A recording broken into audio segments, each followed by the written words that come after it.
All right, as promised, I'm here with Miller Thomas. We were going a little over on the other show, and we want to just quickly talk about the big fight that happened between essentially two non-contenders in the American League Central. I mean, the Cleveland Guardians were they're nominally contenders, but they've been losing a bunch. And Minnesota, by the way, Minnesota's dropped a bunch recently too, but not as much as Cleveland has been. Tell me your thoughts about the big fight between Tim Anderson and Jose Ramirez, who basically became Clubber Lang in Rocky 3.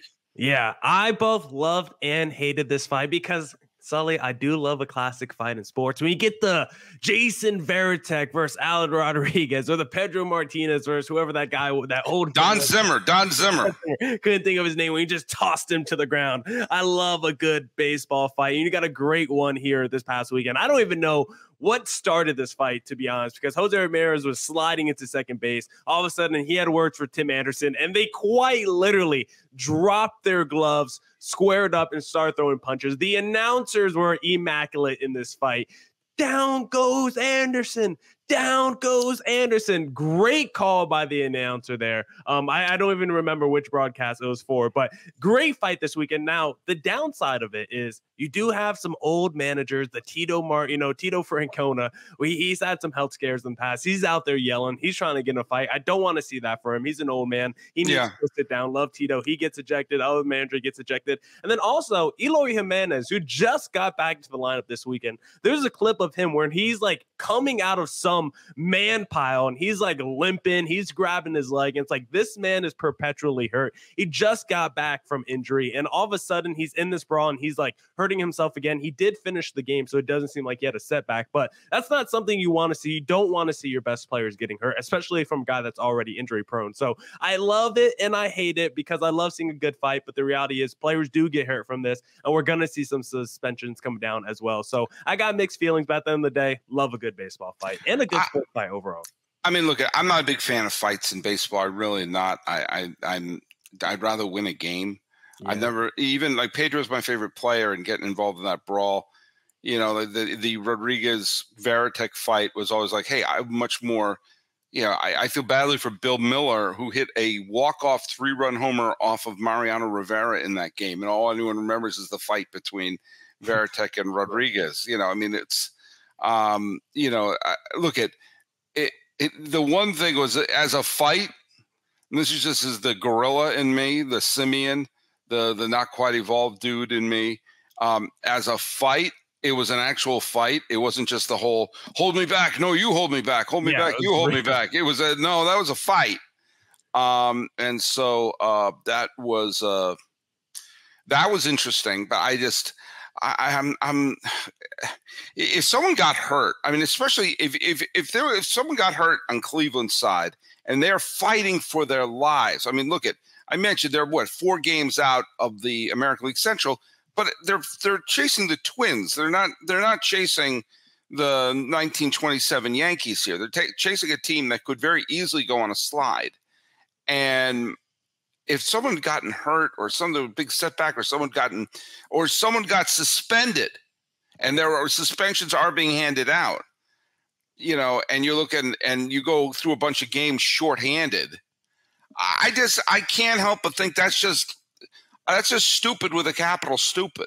Yeah, for me, it definitely depends on the context. If it was like the D-backs right now, like if Corbin Carroll went out there and started throwing punches, I'm like, that's my franchise star. I don't want him anywhere near a fight. I don't want him getting suspended as well when we're like 1 game back of a wild card race. Like that would be an all-time disaster for the D-backs. But if you told me it was the 2021 D-backs who only won 54 games and it was Luke Weaver out there throwing punches, then I'm like, okay, yeah, let's see it, Luke Weaver. I want to see you throw some haymakers and connect on a couple of dudes. So I think context really matters when it comes to some of these fights. It's kind of like when the Celtics in the 80s had Greg Kite, and Greg Kite's main job was to get in fights. And if someone got tossed or suspended, it wouldn't be Bird or Parrish or McHale or DJ. And the Lakers had Kurt Rambis kind of in that same role. Okay, they're not ejecting Worthy or Magic or Kareem. We're ejecting Rambis and we're ejecting Kite.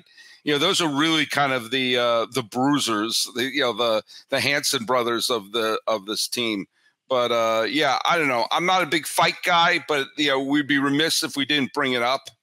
And it's also, tempers are flaring. Both, I mean, the Cleveland Guardians thought this was their division to lose. And the White Sox, lest we forget, and this is the point I keep making to Baltimore for not going all in when the opportunity is there. As recently as 2021, the White Sox looked like they were going to win the American League Central in perpetuity, or at least for the next few years. And the thought was, okay, they made the playoffs in the COVID year. They won the division easily in 2021. And now there's going to be a window of opportunity between 2022 and like 2024, where one of those years probably everything will click and they could go to the World Series with that core of players, like Anderson and Eloy Jimenez and Moncada and Luis Robert Jr. and Jose Abreu. And this whole core was going to bring home a championship to the South Side. And instead, the thing got blown up. And so, yeah, tempers are high.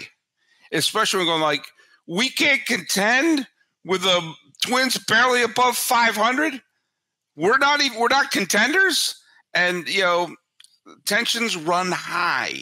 Yeah, when that happens. And they still had so much talent this year, but they've had guys like Tim Anderson underperform, the Lance Lynn's. It's just been such a weird last few seasons with the Chicago White Sox team because the Luis Roberts or the Eloys haven't been healthy, and then they're healthy this year, but then you got the Cisa struggling and the Lynn struggling. So it's they're just never been good vibes around that Chicago White Sox situation, and you hate to see it. And the Cleveland Guardians, we talk about the race, we talk about all these teams that are fighting for the playoffs, their only path to making it to the postseason is getting the division title. Yeah. And a fight like this weekend where a guy like Jose Ramirez is probably going to be suspended, just a few games. Their best player, that's going to desperately obliterate your chances of making it to the postseason. So for a team like Cleveland, this really, really hurts. But if you're the Chicago White Sox, with everything they've gone through the last few years, with all the ups and downs, I think a fight was really good. I think they need to relieve some stress, get some nerves out their system, just land a few haymakers, buddy. It was fight night all weekend. Jake Paul, Nate Diaz, you had this going on. Really great weekend. Saw some really good haymakers on Twitter. I'm very happy. All right, you're Miller Thomas. Thanks for dropping by another episode of Locked On MLB. Where can people follow you? At Creator Thomas 24 from my personal account. Look up Locked On Diamondbacks, both Twitter, Instagram for the podcast handle, streaming on all podcasting platforms, or look up Locked On Diamondbacks on YouTube. I love how you were going right. If you watch your video, your eyes were closed and you were doing a little. It was in a trance. I was about to say it was soulful. I loved it. Yeah, I love it. Thanks for coming. By the way, thanks for coming back for today's show. I know it was a lot for you to come back. Yeah, it was a lot of work. I had to cut out. I got the same shirt on, Sully. That's how much work I put in on this. I know. Good job, man.